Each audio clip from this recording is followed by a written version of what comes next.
সবাইকে বসন্ত পঞ্চমী এবং সরস্বতী পূজার অনেক অনেক শুভেচ্ছা। আশা করছি সবার পুজো অনেক ভালো গিয়েছে। আমার তো অসাধারণ কেটেছে। বাড়িতে পুজো না হওয়ায় আমরা গিয়েছিলাম কুলাউড়াতে।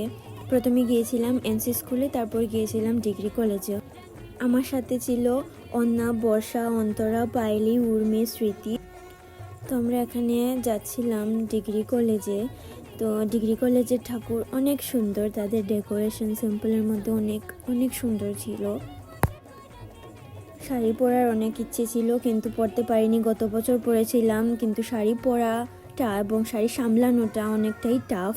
কিন্তু সবার শাড়ি পরা দেখে আফসোস হচ্ছিল, কি করা যাবে। আর তারপর আমরা গেলাম সুমন ফুচকা। ওখানে গিয়ে এই মেয়েগুলোর ফটো সেশন আর শেষ হচ্ছে না।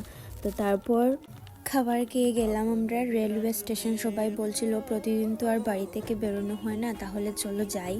তারপর ওদের কথার মতো গেলাম। সেখানে গিয়ে আবারও কিছু ফটো তোলা হলো।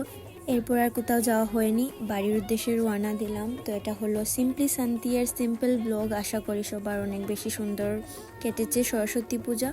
তো আজকের মতো এতটুকুই। সবাই ভালো থাকবে, বাই।